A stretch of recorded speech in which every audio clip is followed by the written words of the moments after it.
मित्रांनो, 24 एप्रिल 2026 ही डेट आता संपली आहे. फॉर्मसुद्धा भरून झाला आहे, पण खरी लढाई आता सुरू होते. 21 जून 2026 या दिवशी फक्त एक्झाम नाही, तर हा तुमच्या टीचर होण्याच्या स्वप्नांचा पहिला मोठा टप्पा आहे.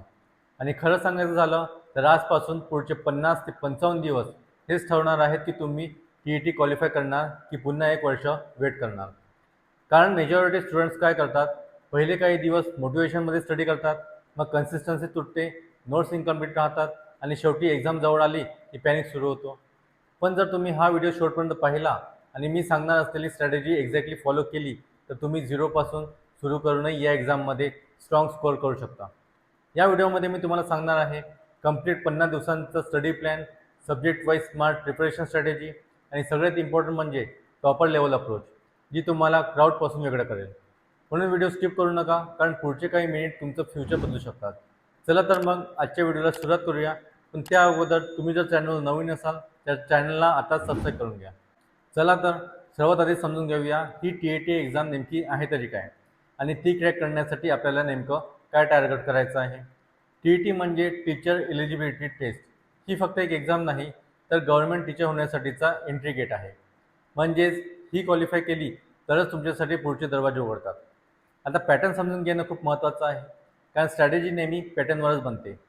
या एक्झाममध्ये तुम्हाला एकूण 5 मेजर सब्जेक्ट होतात: child development and pedagogy, language 1 and language 2, mathematics and environmental studies. आता इथे एक गोष्ट लक्षात ठेवा, ही एक्झाम फक्त नॉलेज चेक करत नाही, तर ती चेक करते की तुम्ही एक चांगले टीचर बनू शकता की. म्हणूनच चाइल्ड डेव्हलपमेंट अँड पेडागॉगी हा सब्जेक्ट इतका इम्पॉर्टंट आहे, कारण ती तुमची टीचिंग अंडरस्टँडिंग टेस्ट करतो. लँग्वेजेसमध्ये फक्त ग्रामर नाही, तर comprehension, understanding and teaching ability पण बघितली जाते. मॅथमॅटिक्समध्ये ट्रिकी क्वेश्चन्स कमी असतात, पण कॉन्सेप्ट क्लिअरिटी नसली तर मार्क्स मिळत नाहीत.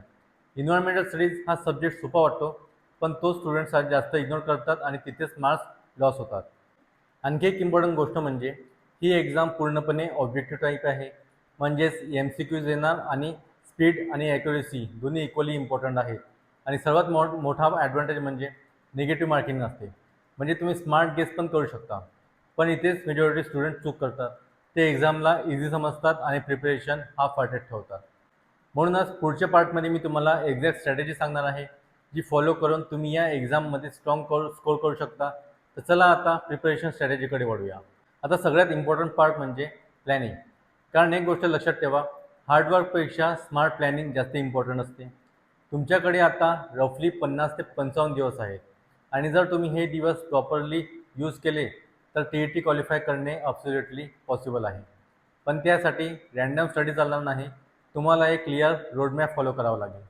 मी तुम्हाला एक सिम्पल पण इफेक्टिव्ह 3 फेज स्ट्रॅटेजी सांगतो. Phase 1, first 30 days concept building करा. या फेजमध्ये तुमचं मेन फोकस असणार आहे कॉन्सेप्ट क्लिअरिटीवर. प्रत्येक सब्जेक्टचे बेसिक्स स्ट्रॉंग करा. चाइल्ड डेव्हलपमेंट, मॅथ्स, EVS हे टॉपिक्स नीट समजून घ्या. फक्त वाचू नका, तर समजून घ्या. रोज किमान 5 ते 6 तास स्टडी करा आणि प्रत्येक 2-3 दिवसांनी छोटा रिव्हिजन घ्या. कारण जर बेस स्ट्रॉंग नसेल तर तो पुढचा प्रॅक्टिस फेज वेस्ट जाणार आहे. Phase number 2, next 15 days practice plus MCQ solve करा. हा फेज गेम चेंजर आहे.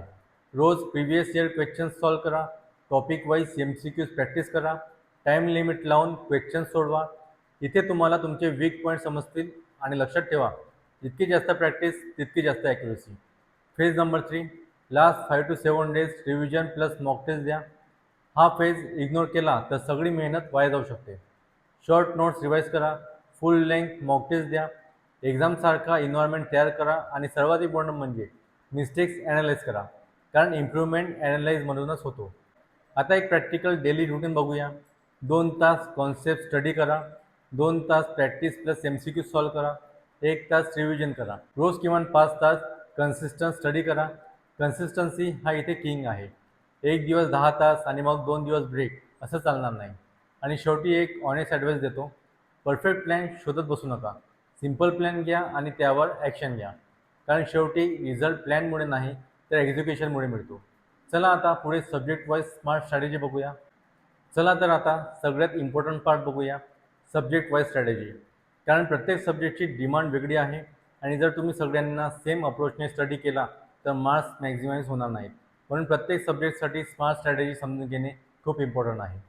सर्वात पहिले बघूया आपण child development and pedagogy.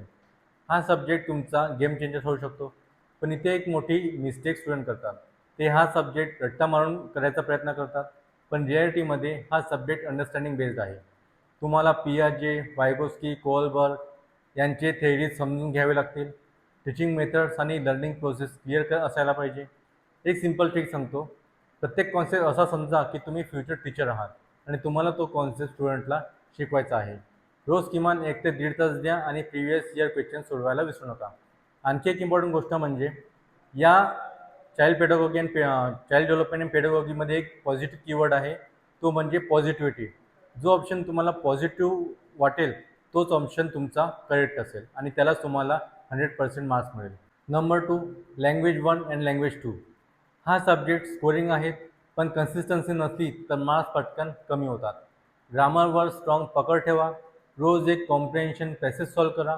Reading habit develop करा आणि सगळ्यात इम्पॉर्टंट म्हणजे फक्त रूल्स लक्षात ठेवू नका, त्यांचा युजेस समजून घ्या. रोज 1 ते 2 तास द्या आणि वीकली रिव्हिजन करा. Number 3, mathematics. मॅथ्स म्हणजे प्रॅक्टिस, पण इथे स्टुडंट 2 एक्स्ट्रीम चुका करतात किंवा पूर्ण इग्नोर करतात किंवा अननेसेसरी टफ क्वेश्चन्समध्ये अडकतात. तुम्हाला बेसिक क्लिअरिटी हवी. 6वी ते 10वीचा सिलेबस रिवाईज करा. Percentage, ratio, profit and loss, geometry या टॉपिक्सवर फोकस करा. एक गोल्डन रूल समजून घ्या. डेली प्रॅक्टिस म्हणजे स्ट्रॉंग मॅथ्स. रोज किमान 1.5 तास द्या आणि टाईम बाउंड प्रॅक्टिस करा. Environmental studies. हा सब्जेक्ट सोपा वाटतो, पण इथेच मॅक्झिमम मार्क्स कमी होतात. NCERT बेस्ड टॉपिक करा. डायग्राम्स, एक्झाम्पल्स वापरा. शॉर्ट नोट्स तयार करा. रोज 1 तास द्या आणि वीकली रिव्हिजन करा. आता एक पॉवरफुल टिप देतो. स्ट्रॉंग सब्जेक्ट मेंटेन करा, वीक सब्जेक्ट इम्प्रूव्ह करा. कारण TET क्वालिफाय करण्यासाठी बॅलन्स स्कोअर खूप इम्पॉर्टंट आहे. आणि लक्षात ठेवा, तुम्ही सगळं परफेक्ट करू शकत नाही, पण स्मार्ट अप्रोच वापरून मॅक्झिमम मार्क्स मिळवू शकता. चला आता पुढे स्मार्ट स्ट्रॅटेजी आणि टॉपर माइंडसेट बघूया.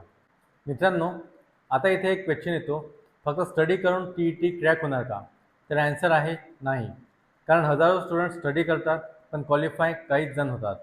डिफरन्स कुठे येतो? स्मार्ट स्ट्रॅटेजीमध्ये. चला आता आपण 1 बाय 1 स्ट्रॅटेजी बघूया. Strategy number 1, previous year questions solve करा. जर तुम्ही प्रिव्हियस इयर क्वेश्चन्स इग्नोर करत असाल तर तुम्ही हा प्रिपरेशन करत आहात. कारण exam pattern, important topics, question style सगळं प्रिव्हियस इयर क्वेश्चनमधूनच क्लिअर होतं. स्ट्रॅटेजी नंबर 2, मॉक टेस्ट द्या. मॉक टेस्ट म्हणजे रिॲलिटी चेक. आठवड्यातून किमान एक फुल टेस्ट द्या. लास्ट 10 डेजमध्ये 3 ते 4 मॉक टेस्ट द्या आणि फक्त टेस्ट देऊ नका, तर त्याला ॲनालाइज करा. कारण इम्प्रूव्हमेंट इथेच होते. Strategy number 3, short notes and revision द्या. लास्ट मोमेंटला फुल सिलेबस रिवाईज करणं इम्पॉसिबल आहे, म्हणून शॉर्ट नोट्स तयार करा. फॉर्म्युला लिस्ट, की पॉईंट्स लिहून ठेवा. रोज किमान 30 मिनिट रिव्हिजन करा. Strategy number 4, time management. एक्झाममध्ये नॉलेजपेक्षा टाईम मॅनेजमेंट जास्त इम्पॉर्टंट असतं. इझी क्वेश्चन्स आधी सॉल्व करा. एका क्वेश्चनमध्ये अडकू नका. स्पीड प्लस ॲक्युरेसी म्हणजेच पेपर क्वालिफाय. आता बघूया कॉमन मिस्टेक्स. फक्त व्हिडिओज पाहणे आणि त्याची प्रॅक्टिस न करणे, नोट्स बनवून रिवाईज न करणे, वीक सब्जेक्ट्स इग्नोर करणे, लास्ट वीकमध्ये पॅनिक होणे आणि सगळ्यात डेंजरस मिस्टेक म्हणजे उद्यापासून सुरू करतो. मित्रांनो, आज तुमच्याकडे 2 ऑप्शन्स आहेत. एक म्हणजे जसं चाललं आहे तसं चालू ठेवा आणि रिझल्ट सेम एक्सपेक्ट करा. दुसरा म्हणजे आजपासून सिरियसली प्रिपरेशन सुरू करा आणि 21 जून 2026ला पेपर असा द्या की तुमचं नाव क्वालिफाईड लिस्टमध्ये येईलच. डिसिजन पूर्णपणे तुमचा आहे, पण एक गोष्ट लक्षात ठेवा, ऑपॉर्च्युनिटी सगळ्यांना मिळते, पण त्याचा फायदा काहीच लोक घेतात. जर तुम्ही आज ॲक्शन घेतला तर पुढचे 50 दिवस तुमचं फ्युचर बदलू शकतात. मित्रांनो, शेवटी फक्त एकच गोष्ट सांगतो. आजपासून नेमके 50 ते 55 दिवसांनी 21 जून 2026ला तुम्ही एक्झाम हॉलमध्ये बसलेले असाल. क्वेश्चन पेपर तुमच्या समोर असेल आणि त्यावेळी तुमच्या मनात एकच विचार येणार आहे, जे काय करायचं होतं ते मी केलं आहे का? जर आजपासून तुम्ही सिरियसली प्रिपरेशन सुरू केली, डेली कन्सिस्टन्सी ठेवली आणि मी सांगितलेली स्ट्रॅटेजी फॉलो केली, तर त्या दिवशी तुम्ही कॉन्फिडंट असाल. तुमच्या चेहऱ्यावर टेन्शन नसेल, कॉन्फिडन्स असेल. पण जर आजचा दिवसही तुम्ही इग्नोर केला, उद्यापासून सुरू करतो असं म्हणत राहिलात, तर एक्झामच्या दिवशी रिग्रेट होणार आहे आणि ते रिग्रेट खूप भारी असेल. म्हणून डिसिजन आताच घ्या, कॅज्युअल तयारी करायची की सिरियस प्रिपरेशन करायची. कारण लक्षात ठेवा मित्रांनो, ही फक्त एक एक्झाम नाही, तर ही तुमच्या करिअरचा टर्निंग पॉईंट आहे. इमॅजिन करा, रिझल्ट लागला आहे, तुमचं नाव क्वालिफाईड लिस्टमध्ये आहे, तुमच्या घरच्यांच्या चेहऱ्यावर आनंद आहे आणि तुम्हाला वाटतंय हो मी करू शकतो. हा मोमेंट मिळवण्यासाठी फक्त पुढचे काही दिवस डिसिप्लिन लागणार आहे. म्हणून आजपासून एक प्रॉमिस करा, रोज स्टडी करणार, एक्सक्युजेस देणार नाही आणि शेवटपर्यंत कन्सिस्टन्सी ठेवणार. कारण सक्सेस एक मोठ्या जंपने येत नाही, तर तो रोजच्या छोट्या एफर्ट्सने तयार होतो. जर तुम्ही खरंच TET 2026 क्रॅक करायचा टार्गेट ठेवला असेल तर खाली कमेंटमध्ये आय विल क्वालिफाय असं लिहा. हा तुमचा कमिटमेंट असेल स्वतःशी. व्हिडिओ युजफुल वाटला असेल तर लाईक करा आणि चॅनलला सबस्क्राईब करा. हा व्हिडिओ तुमच्या त्या फ्रेंडला शेअर करा जो TETची तयारी करत आहे, कारण कधीकधी एक योग्य गाईडन्स पूर्ण डायरेक्शन बदलू शकतो. आणि शेवटी मी तुमच्यावर विश्वास ठेवतो, पण सगळ्यात इम्पॉर्टंट म्हणजे तुम्ही स्वतःवर विश्वास ठेवा. बेस्ट ऑफ लक. पुढच्या व्हिडिओमध्ये भेटूया. तोपर्यंत स्टडी करा, कन्सिस्टंट राहा आणि तुमचं सिलेक्शन निश्चित करा. धन्यवाद.